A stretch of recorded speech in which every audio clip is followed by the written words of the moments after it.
Shifting characteristics of Mercedes Benz automatic transmissions.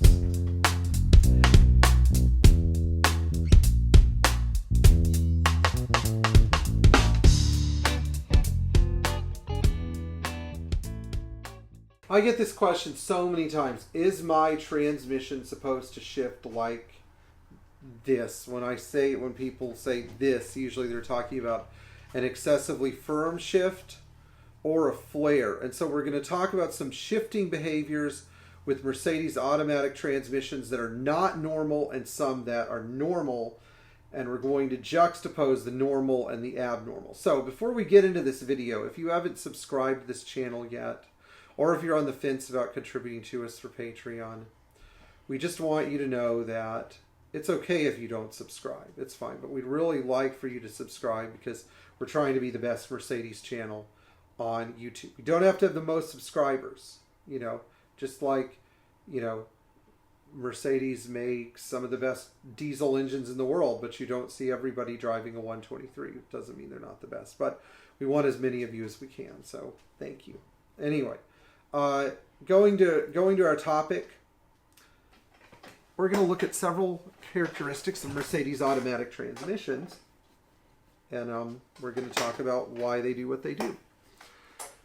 So the automatic transmissions, otherwise known as the K-series boxes because of their hydraulic clutches that were used in the Finn cars, the W108 up to 1969, all of the 113 280 SLs and older, the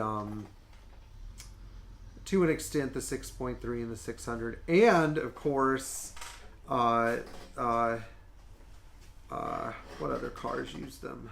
Well, those are all the cars that use them, but this transition was never used in the 114 and 115, just so we're clear. So those transmissions are noted for their firm and crisp shifts.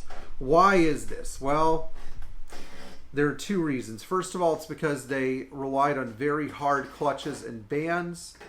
And then second of all, Mercedes noted that transmissions that shifted more firmly did not wear as fast. And then last but not least, they used a hydraulic clutch, which is a more direct engagement, and you feel the hydraulic clutch. You really do.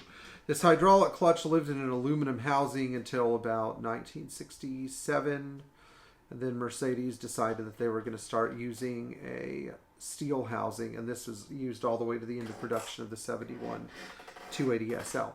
Now, these transmissions shouldn't snap your neck back when they shift, nor should they bang when they're downshifting.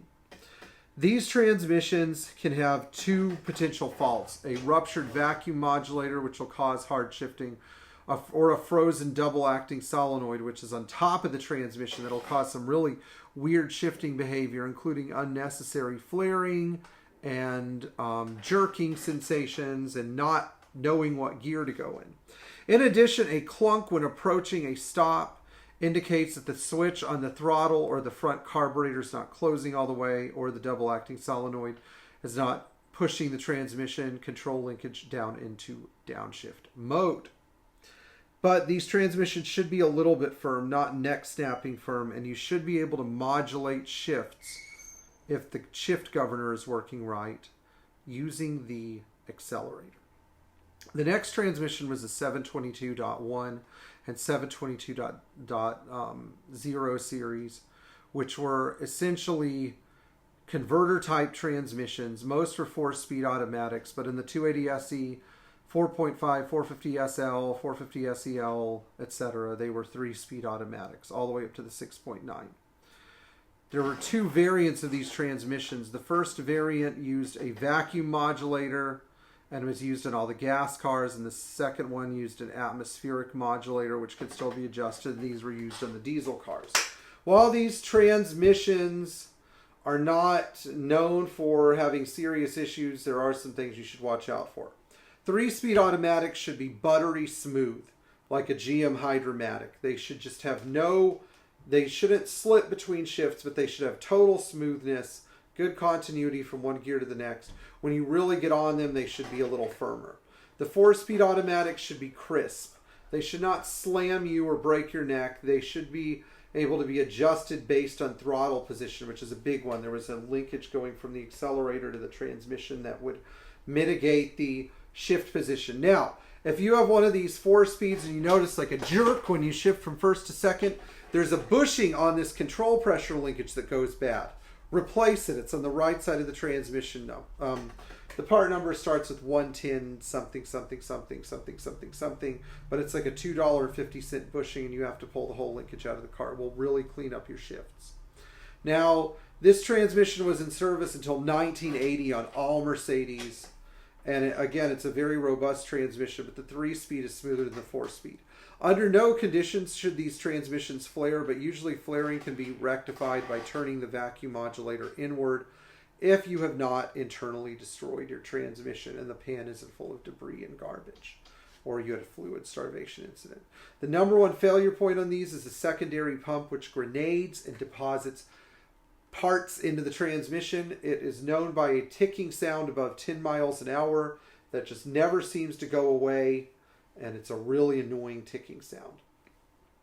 The next transmission that we're going to talk about is the 722.3 and .4. These transmissions should not flare, but when they wear out, it is possible for them to flare. The flaring was notable on earlier transmissions because of clutch pack deterioration, especially in the 3rd and 4th gear clutches. Now, if these transmissions are shifting hard, it means you have not enough vacuum going to the modulator, or the modulator is leaking, or the pin behind the modulator is broken. But you need to verify that you have at least 9 inches of vacuum going to the modulator at moderate throttle. When the transmission stops getting vacuum, you need to determine your leak. Often it's a supply problem from the vacuum booster hose. Sometimes it can be the little white valves in the valve cover. Now, the transmission should also not clunk going to a downshift. When you're approaching a stop and they go bang, again, no vacuum to modulator or bad modulator. Figure out which of the two it is, but it is totally resolvable with a few simple tests. These transmissions should not flare, but some flaring can be adjusted out with the modulator. If the modulator is unsuccessful, then unfortunately your transmission internals are worn out. You can nurse them along like this for a while before they really go bad. Now, the last transition we're going to discuss is a 722.1 that was used in the 240D.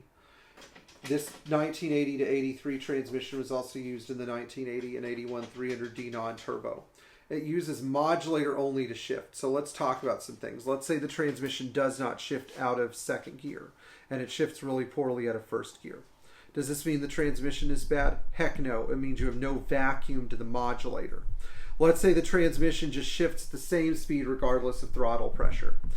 You have vacuum, but your throttle controls to dump vacuum under heavy throttle are not working.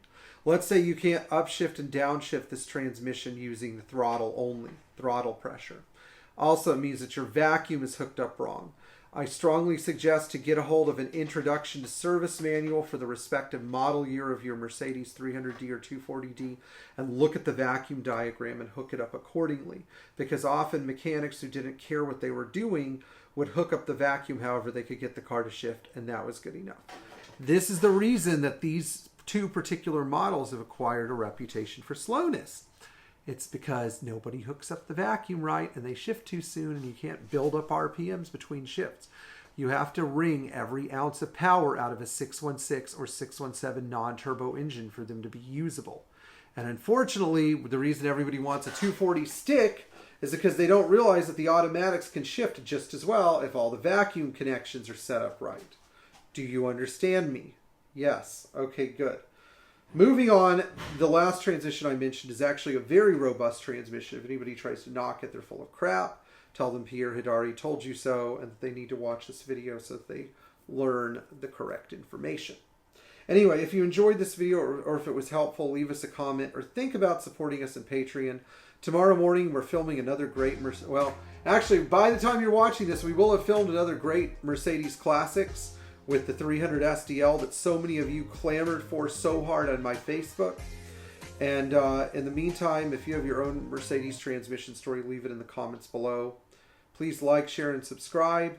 And thank you for watching this video all the way through.